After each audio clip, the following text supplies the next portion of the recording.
Welcome to REM Reward, the podcast that explores the secrets of sleep and psychology. I'm your host, Ryan, and in each episode, we'll dive deep into the world of sleep and other topics such as mental well-being and personal growth. If you want to unlock your full potential and receive the rewards that come with understanding the power of sleep, you're in the right place. To discover more tips and insights on improving your sleep and overall well-being, visit our website and explore our other episodes at remreward.org. Hey everyone, today we have the pleasure of welcoming Dr. Paul Semendinger to the REM Reward podcast. Better known in the local community as Dr. Sem, he's a retired principal of 14 years and a dynamic public speaker. He also has experience in educational leadership, technology integration, and effective teaching strategies. Dr. Sem has been a sought-after expert in the field, and not only has he published, is he an author of 3 books, but he's also deeply involved in various writing projects, including server as the editor-in-chief of the popular Yankees blog, Start Spreading the News.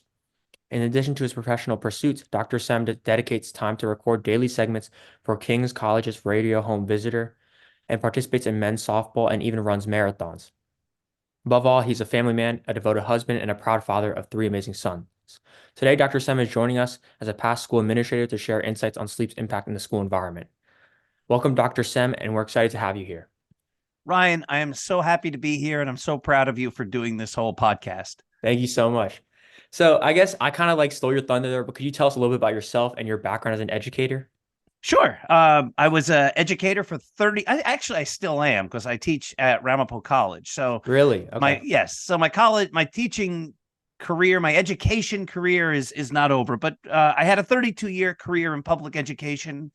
I ran the gamut. I was a teacher, a vice principal, and a principal of 2 different schools, both wonderful, but none was more wonderful. No school is on par with the wonderful Hawes Elementary School in Ridgewood, where, as you noted, I spent the last 14 years of my career.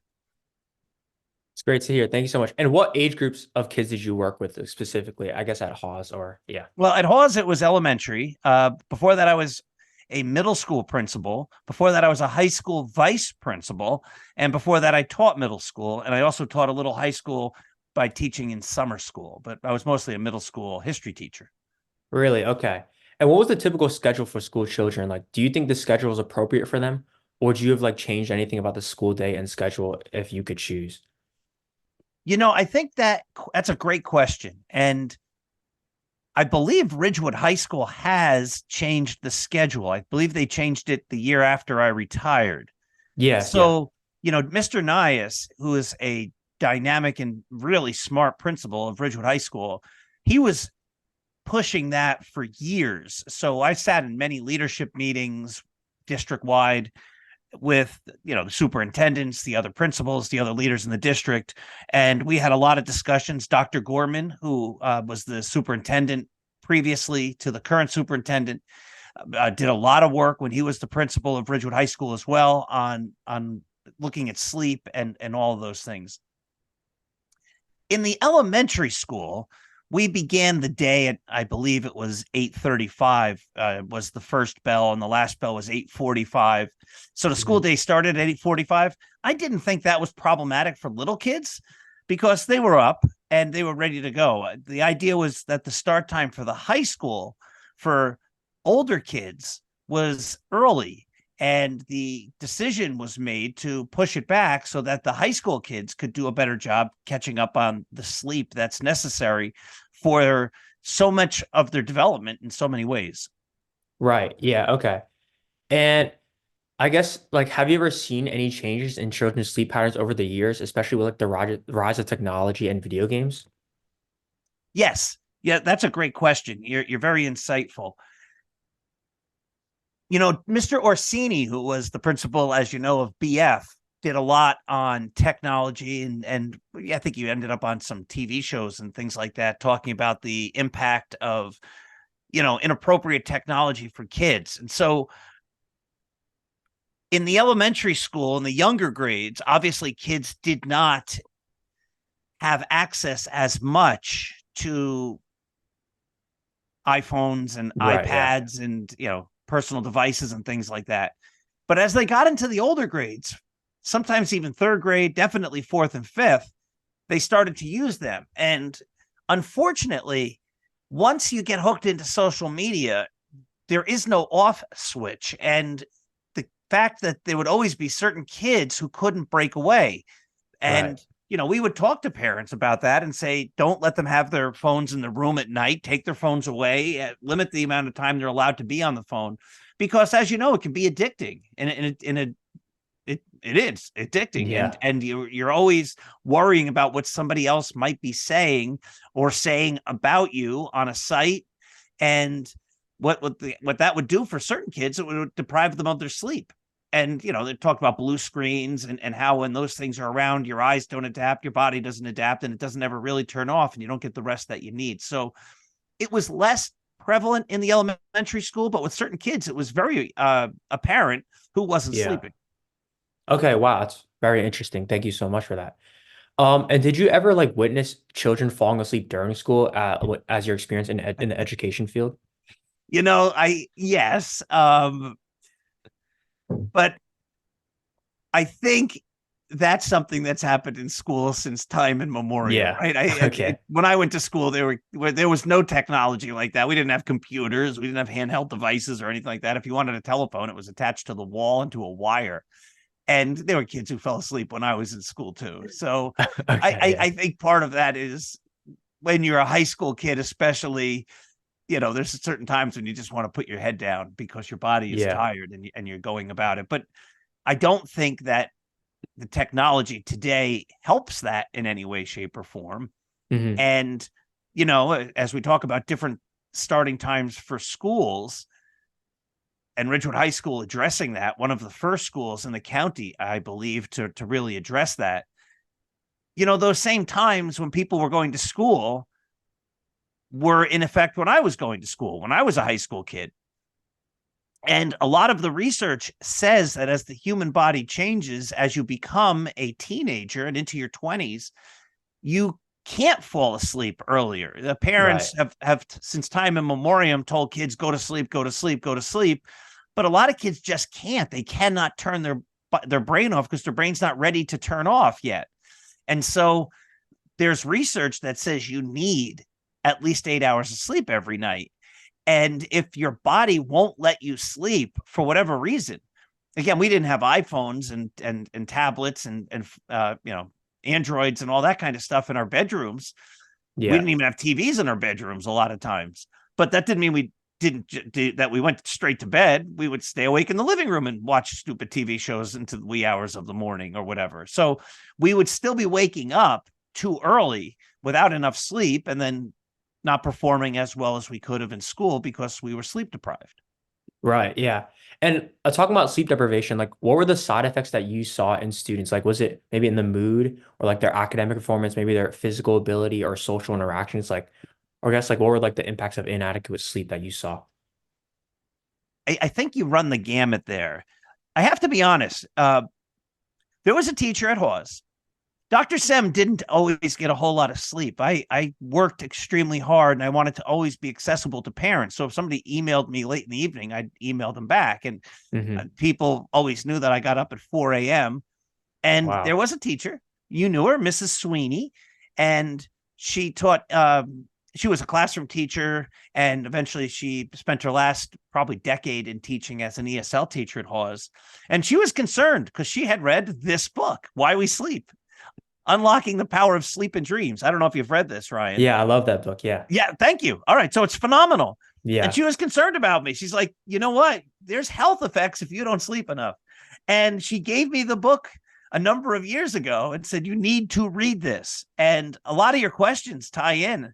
And so I'm glad that you read the book to a lot of the research in here. So you mentioned moods. I just targeted a couple of quick pages. I think it's on page 147. Hmm.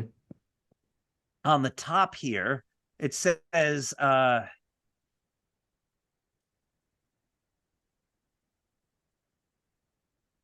let's see, a 60% amplification in emotional reactivity in the participants who are sleep deprived. Like if you're not getting the right amount of sleep, you're going to be more moody. You're going to Yeah. have less patience for other people.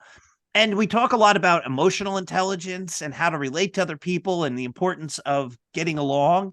and all of those kind of character traits with programs like we had when you were at Hawes, like Open Circle, which Hmm. was a social and emotional program that we would do supposedly, 15 minutes every couple days or whatever. And the idea was teach kids how to handle their emotions.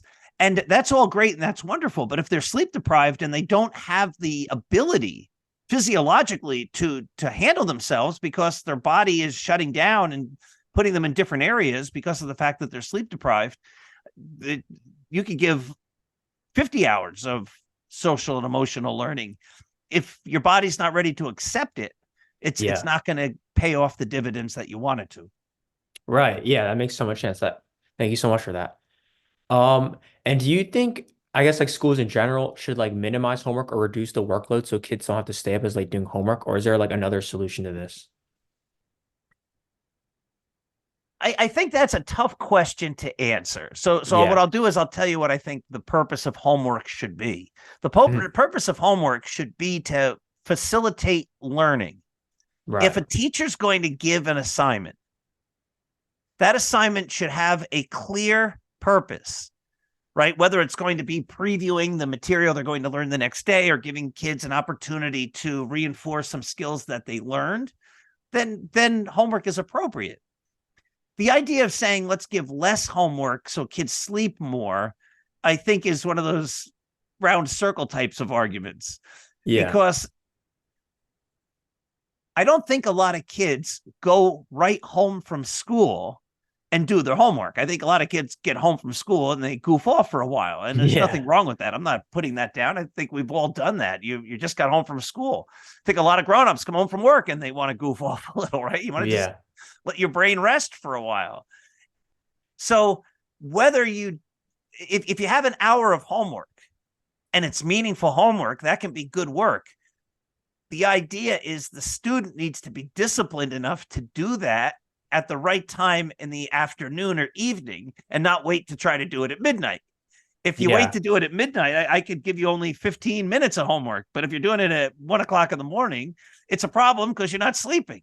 Yeah. Okay. So Got I you. think if you reduce the homework, that doesn't necessarily fix the problem, because it's really the patterns of when kids are doing the homework. So I could give you 2 hours of homework. If you go home and do it from 4 to 6, it's not a problem Right. necessarily, Yeah. except it's taking you Okay. away Yeah. from other activities and being outside and playing and things like that are also important. But you get the bigger point. Yeah. So I guess in that sense, like, what do you see as the biggest obstacle to kids getting enough sleep in general? I guess. Yeah. I think there's a lot. I think schedules. I think we overprogram kids. And again, I'm not saying I'm better than anybody else or anything like that, because I did the same thing. I had 3 boys, as you noted. They were involved in all sorts of activities. We played every sport. They were Boy Scouts. Once they got into high school, they did all sorts of activities, bands and concerts and Hmm. choirs and various school plays and whatever, right? Like my kids, we encouraged them to be very active. And so we were always in church and we were always running around. And, Right. even on Sunday, get up, we got to go to church, got to go to Sunday school. You got to do what you got to do. And then we have soccer after that. And then we have dinner and, whatever else families do. And so we overbook our kids. I think we overbook ourselves as adults, but we overbook our kids and then they don't get enough chance to rest. And so they then have to do the homework later. So I think that's all problematic. I think problematic is giving people too many electronic materials in the rooms and not putting limits on it and telling them when those things have to get turned off. And so they don't. And so like they're in front of their computer even when they're supposed to be sleeping. And again, Hmm. that blue light does not do anybody any good, because your brain is reading that even if your eyes are closed, and it's not letting you rest like you should. It's not giving your brain the time off that it needs. And so there are schools that assign far too much homework that's not meaningful homework. So it's just busy work. And then nobody's really taking that seriously or caring enough about it. And so it's just something else that you have to do. And so it's multifaceted. We need to address all of those things. And I think, again, Ridgewood High School is trying to do the right thing by at least changing the time when Right. kids have to come to school. On the parents' end, they then have to insist that, I don't know, what time does school start now? 8:20. All right, so that's still earlier than the elementary school, which is kind of Yeah. interesting because the elementary school, little kids are up. Yeah, I they're up mean, what early. you Yeah. could do is you could start the elementary school even earlier, right? And, Yeah. and I don't think that would be a problem for them because they're up Hmm. by and large. So, but if it starts at 8:20, I guess, I don't know, the latest you can get up is 8 and somehow brush your Yeah. teeth and throw food down your throat and get out and go to school in sweatpants or whatever, Yeah. if that's what kids are doing. So if the parents then have to insist mathematically that the child goes to bed at midnight, and that Right. gets them their 8 hours. So on the parent end, that has to be that would be optimal if they were doing that. Yeah. Okay, that makes sense. Also, another thing. So in 2021, elementary schools in China became required to have a scheduled nap time for students each day. And like, what are your thoughts on just the idea of taking a nap during school hours? Are you opposed to it, or like you just like, or do you not know about it? Have you not thought about that? Ryan, I was looking. I had the Haas teachers read this a long time ago. I recommend this book. It's called The Talent Code by Okay, Daniel yeah. Coyle. Have you read this? No, I have not. All right. So I want you to get a copy of this. Okay. It's great. And I made up through the whole school year um a study guide for the book, and we would talk about it once a month at faculty meetings. And so we had 10 faculty meetings or whatever over the course of the year that we did this. Once a Hmm. month, we would talk about the talent code. And so I had like 10 little study guides that I had for the teachers. And I remember, I couldn't find it in the book though, but I remember putting the question out there because somewhere in this book it talks about how you develop, how your brain develops, and how through repetition you get skills, et cetera, et cetera. It's very worthwhile. And I'm certain, though I couldn't find it before our podcast here, there's something in there about rest, Hmm. and there's something in there. And if it's not in this book, it's in other books about how people become great and how you develop skills and things. And it talks about people like Einstein and Thomas Edison, I believe, and other great, I think George Washington, great people who did a lot of great things, maybe Abe Lincoln as well, who always Hmm. took a nap. Really? And I Okay. put that out there for the teachers and said, what do you think about nap time? Now, we couldn't do it. If we had ever proposed that to the Board of Education or the superintendent or the other principals, people would have thought we're crazy, or the parents. What? You're going to have a fifth grader do nap time? But when I was in school, kindergarten, we had nap time. And the Hmm. whole idea is to give people a chance just to take a break. Right. And we don't do that enough. One of the points that they talk about and why we sleep is somehow we equate sleep with laziness. We say Right. if Yeah. you're sleeping, you're lazy, or if you're resting, you're lazy, and you're not. You work very hard. I work very hard. We're always busy. I had to Hmm. have you postpone this because I was just at a baseball practice. I'm still playing ball at middle age, and It's good to so hear. yeah, right. It's great, and with a whole bunch of Hawes people, a whole bunch of Hawes dads. We play baseball every Sunday morning, but the point is, like, even in retirement, I'm going 24/7. It never stops. Hmm. You're always moving. But even within that, we have to give our body time to catch up and rest. And so I think it's way out of the box, Ryan. I think but I think it's a great idea if people would do it and do it seriously and say to the kids of all ages that they should have adapt time at work. That would not be Yeah. something. And just say, like, between, and some countries do that, right? They have the midday siesta. Businesses are closed from like 11 to 2 in certain European countries or whatever. Like, Right. Yeah. we're taking a break. And I think that's great. And I think it makes people more productive. And then you don't need other things like 5-hour energy and Red Bull and all this kind of stuff to keep you awake when your body's trying to tell you to stop, and you're trying to load your body up on foreign substances to keep going because the work, the schedules that we're expected to follow are not physiologically appropriate. Yeah. Right. And I guess going along that line, like, do you think the US is behind compared to other countries in like addressing like mental or emotional health issues like sleep? Or like, and how has it changed over the years that you were in education? Because I know you just talked about like Europe and how they have the midday break and everything. So yeah. Yeah, I think societally we equate, as we said before, sleeping, rest with laziness. And I don't see that changing anytime soon, and I don't think that has changed. Does that put us behind? I think we just aren't looking at things the way we should, right? Like in that regard, I think our priorities are probably, and again, I'm as guilty of this as anybody, but I think our priorities are skewed in that regard, where we really should come up with ways to value giving our bodies the necessary rest on a daily basis that they need. Right. Yeah.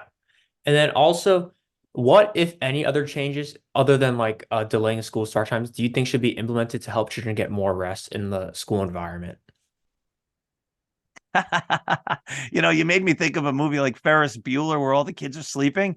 You could bring in very boring teachers.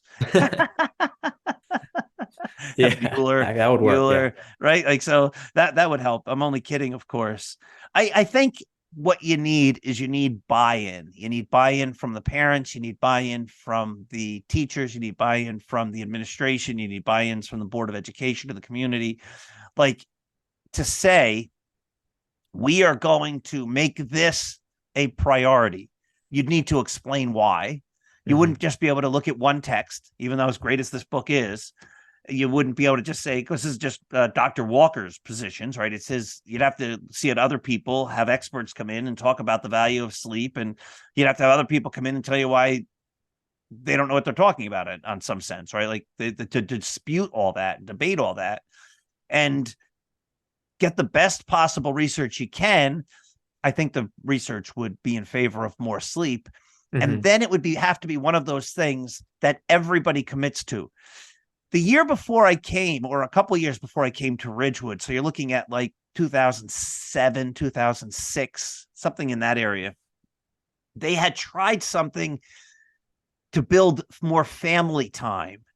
And they had said, like, on these certain days or for this certain week, I forget exactly how it looked, there wouldn't be any homework. And the school went about this because they wanted to get families to have more time together and just slow everything down. And unfortunately, while the school did that, I don't think all of the community organizations bought in. So there was still baseball practice, and it might not have been baseball, it might have been football. I mean, I'm not saying anything bad about any organization, but there were still scouts that afternoon. There was still CCD, and there was still some chess club, and there was still kids going to Kumon, and there was still kids doing baseball and orchestra, private music lessons. And so the school, after trying this for a number of years, was like, we stopped doing the things that were getting in the way of kids getting rest, but nobody else bought in. So that's what I'm saying. If you were going to fix it, I think the first place to fix it has to be at the community level. And that community, whatever it is, whether it's the high school and all the organizations that tie into the high school, would have to all buy in at the same time to make sure that it works. And to make sure that everybody's on the same page to say, this is the priority. Kids need more rest. And this is how we're going to accomplish that. The school is going to do their part by giving no homework at these points and times. But then the sports organizations and the other community organizations have to then also say, we're not going to also have our programs on those days. And unfortunately, what also happens, though, is, sports are competition. People want to be competitive. If you lose a number of practices, the seasons are short. The kids don't get to develop in those areas as they should or might. And, some people, I think there was remember we had like an organization like Little Ivy who would come in and do programs after school for kids, like a chess club and an engineering club, a robotics club, and things like that. Well, that's somebody's business. That's how they make money. And there's teachers who teach in those programs to make money and put food on the table. And then if you say, well, you can't do those things, well, now you're impacting on somebody's ability to make money. So it's a very complicated issue. It's not as easy as just say nobody can do anything, because there's always going to be residual impact that hurts in other ways. They're getting more sleep, but they're not developing their skills in other areas as they might, and it's impacting other people financially. Yeah, it's a lot more complicated than it really seems. Yeah. And I guess going on the personal level, I'm just very curious, like, what was your sleep schedule like before you read that book? And then like I guess what's your sleep schedule now since you've like retired from being like a principal, but now of course you're still like in the education field. But yeah. Yes. So my sleep schedule, I got up at 4, Wow. and I probably at the went to bed somewhere around 10. So what's Mhm. that? 6 hours? Yeah. Yeah, it's not enough, right? So, and then I don't nap. And so Yeah. I didn't nap. I didn't stop. I just worked all day and got home. First thing I would do, and I live in the next town. I live in Wyckoff, so I'm not far away from Ridgewood. I had a nice commute, but Yeah. I would then be driving for, I don't know, 12 minutes to get from my school to my house. And the first thing I would do when I'd get in, it would be I'd check my email, and then Yeah. I'd be on my computer and doing schoolwork after working all day. I didn't take a lunch 99% of the time, so I ate while I Wow. worked, and it was great. I have no regrets, but like Mrs. Sweeney was like, "Yeah, you're not doing the right thing, so you need to sleep more." So after I read that book, I said, "You know what?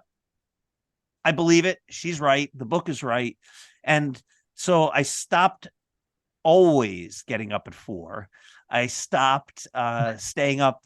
Not that I ever stayed up that late because I was exhausted, but I tried to go to bed even earlier to get those eight Right. Yeah. hours. And the difference is now I don't set an alarm clock. So Really? two Okay. days ago, I was up early. I was probably 4 something. I was up, but my body woke up.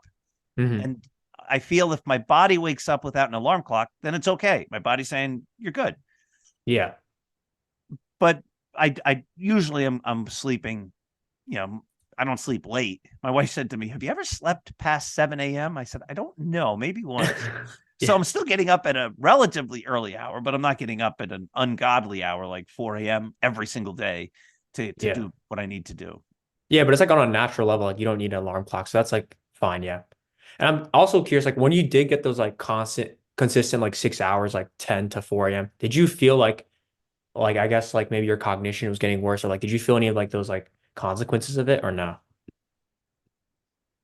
It's a great question. I don't know. You know me. I'm very active. Yeah. I'm always upbeat.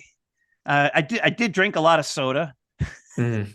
Might have I don't helped. drink Yeah. coffee, but I do enjoy Coca-Cola and Pepsi and that kind of stuff. I didn't drink it all the time, but I guess it gave me some extra energy. Maybe not. I don't think that I lost cognition. There were days like if we were having a school event and the school event was at 7, and by the time I wrapped up in my office, it was between 4 and 5, and so even though my commute was only 15 minutes at the most, it would almost be silly to go home for, get home at 5:15 and leave at 6:45 or 6:30 or Yeah, six yeah. o'clock to like it was almost not worth it. Like you go home just to turn around and drive back. So there were days when I would be alone in my office and I'd close the door for, that hour or two. I wouldn't take a nap, but Wow. I'd be like, I'm tired. Yeah. I know what you mean. Yeah. Yeah, I got 5 more hours to go to the Halloween bash is done and cleaned up or whatever. And Yeah. yeah, some of those days got they were great because they were fun, but there were times I'd sit there in my office and go, I don't know if I can make it till 10 o'clock. This is getting crazy. Yeah. And then I guess for my final question, do you have like any final tips or advice you'd like to share with students about sleep, health, or like school in general, or just any advice you have out there you want to like share a message to everyone? There's so many messages I'd love to share, Ryan. In regard to sleep, I think the idea is we need to take care of our bodies. You know, we don't appreciate what we have while we have it. I've written a lot about things like that. Hmm. I think we live in a society where we always want the next thing. You watch the Super Bowl, you watch any TV, and they're always telling you that the item that you have isn't good enough. I Yeah. bought a new car, I don't know, 3 years ago. Once a month, the auto dealer sends me a thing in the mail, and it's like, you can upgrade to a 2024 model and Yeah. we'll keep the same pricing. And like, there's this message that comes all the time on TV, on radio, amongst our friends, in the mail. that you always have to have the newest thing and the best thing, and we're never quite satisfied with what we have. And I think we need to be more satisfied, because the things that we think are important, like the new car or the new watch or the coolest iPhone or whatever, really aren't important. And the thing that matters the most is our health. Right. And one of the best ways to help our health is to get the rest that we need so our body can rejuvenate itself and do all the things it needs to do cognitively. And we have to have those right amount of hours of sleep so we get the right amount of dream time and all that kind of stuff. And we develop a lot of skills while we're sleeping. And so I think we take our health for granted when we're healthy, and we need to remind ourselves that we need to do what's necessary in order to stay healthy. We need more sleep. And, that's what I learned from that book and from, Yeah. People who started to talk to me a little bit more about sleep. And once we lose our good health, all of a sudden we realize, oh, that's terrible. It would have, I wish I could find my good health again. But we have to do the things while we have it, Right. to help perpetuate keeping it where it is. And of course, as you know, I always talk about giving kindness and love, because we need to give that. We need to make the world a better place. And when you give kindness and love, it obviously comes back to you in greater amounts than you ever gave. So be nice. I completely agree. Yeah. Well, I think those are all my questions for today. Again, thank you for being here. I really appreciate your time and the information you gave. I'll make sure to link the books you mentioned and your books down below. And I think that's all I had. Thank you so much. Ryan, that was great. Thank you for tuning into the REM Reward podcast. Before you go, we'd appreciate your support by subscribing, liking, and leaving your thoughts in the comments.